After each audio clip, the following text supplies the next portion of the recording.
करनाल में भी बाल विवाह हो रहे हैं। एक बहुत बड़ी भ्रांति थी लोगों में कि बच्चियां पढ़ लिख जाएंगी तो हाथ से निकल जाएंगी। कि बाल विवाह को रोकना है।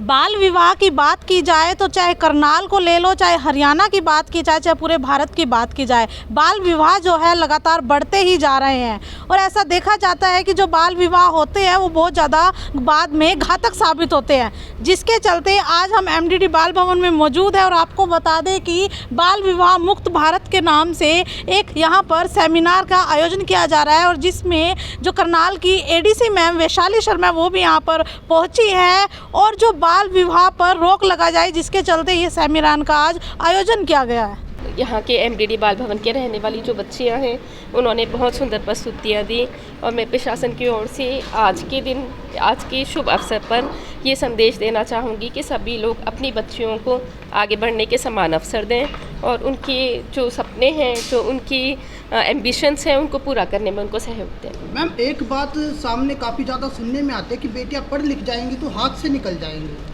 जैसा मैंने भी अभी बताया था कि ये एक बहुत बड़ी भ्रांति थी लोगों में कि बच्चियां पढ़ लिख जाएंगी तो हाथ से निकल जाएंगी।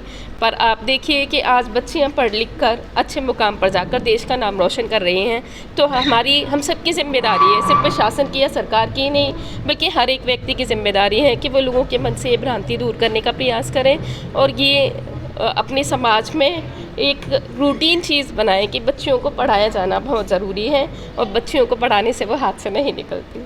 आज अंतर्राष्ट्रीय बालिका दिवस के शुभ अवसर पर एमडीडी बाल भवन के प्रांगण में एक छोटा सा फंक्शन बच्चों के द्वारा प्रस्तुत किया गया था।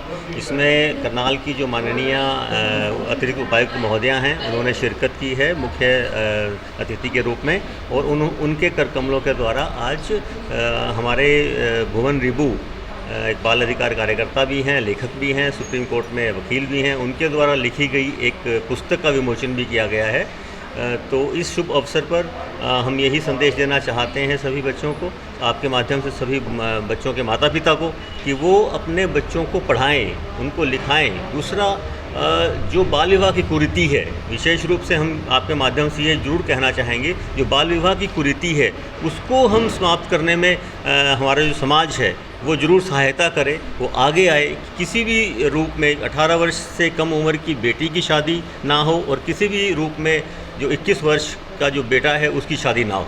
सर, देखा गया है कि जो ग्रामीण इलाके हैं, काफ़ी पिछड़े इलाके हैं, काफ़ी गाँव, और वहाँ पर बाल विवाह काफ़ी ज़्यादा होते हैं, आज भी होते हैं। देखिए, इसी संदर्भ में जो कैलाश सत्यार्थी चिल्ड्रन फाउंडेशन है उसके द्वारा सहायता प्राप्त करके, और एमडीडी ऑफ इंडिया जो हमारी एनजीओ है करनाल में, जिसका हेड ऑफिस है, उन्होंने एक अभियान शुरू किया है। वो हम हरियाणा के 10 जिलों में काम कर रहे हैं अभी। उसमें हमारा मुख्य जो उद्देश्य है वो यही है कि बाल विवाह को रोकना है, और हमारा उद्देश्य भारतवर्ष में 2027 तक बाल विवाह पर लगाम लगाने की है, और 2030 तक हम पूर्ण रूप से ये चाहते हैं कि पूरे हिंदुस्तान के अंदर, भारतवर्ष के अंदर बाल विवाह बंद हो जाए।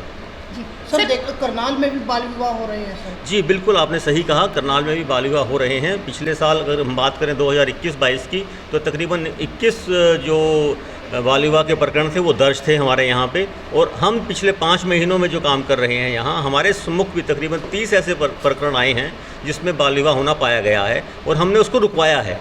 कई भ्रूण हत्याएँ भी यहाँ पर हो रही हैं, लगातार हो रही हैं, और एक आंकड़े के अनुसार जो है CWC के द्वारा लगभग 30 से लेकर के 50 तक की रिपोर्ट जो भेजी जा चुकी है। इस बारे में आपका क्या कहना है? जी बिल्कुल, आप सही कह रहे हैं। भ्रूण हत्या का जो एक दौर है वो अभी तक चल रहा है। आज भी हमारे समाज को और ज़्यादा शिक्षित होने की आवश्यकता है, और ज़्यादा अवेयरनेस की आवश्यकता है। मैं ये भी कहूँगा कि कहीं ना कहीं जो हमारे कानून हैं उनको भी बहुत कड़ाई से लागू करने की आवश्यकता है। सर, आमजन कैसे इंटरफेयर कर सकता है बाल विवाह को रोकने में और कन्या भ्रूण हत्या को रोकने में? देखिए, मेरा ये कहना है कि समाज एक बहुत बड़ी महत्वपूर्ण भूमिका निभा सकता है। जब भी आमजन को कहीं को पता लगे कि बाल विवाह हो रहा है तो वो कृपया करके हमें सूचित करे। हमारे फ़ोन नंबर्स हमने जगह जगह दिए गए हैं, पम्फलेट्स हैं उनके ऊपर लिए गए हैं। अदरवाइज़ 112 पे तो आप सूचित कर ही सकते हैं। तो आपके माध्यम से मैं समाज को भी संदेश देना चाहूँगा कि कोई भी अगर ऐसी घटना होनी पाई जा रही है तो कृपया करके आप 112 पे उसको रिपोर्ट करें, और हम उसको रुकवाएंगे। आपका परिचय सर? मैं सुरेंद्र सिंह मान हूँ, मैं चीफ एग्जीक्यूटिव ऑफिसर हूँ एमडीडी ऑफ इंडिया का, और इसका जो हमारा प्रायोजक ये जो कार्यक्रम है उसको मैं संभाल रहा हूँ।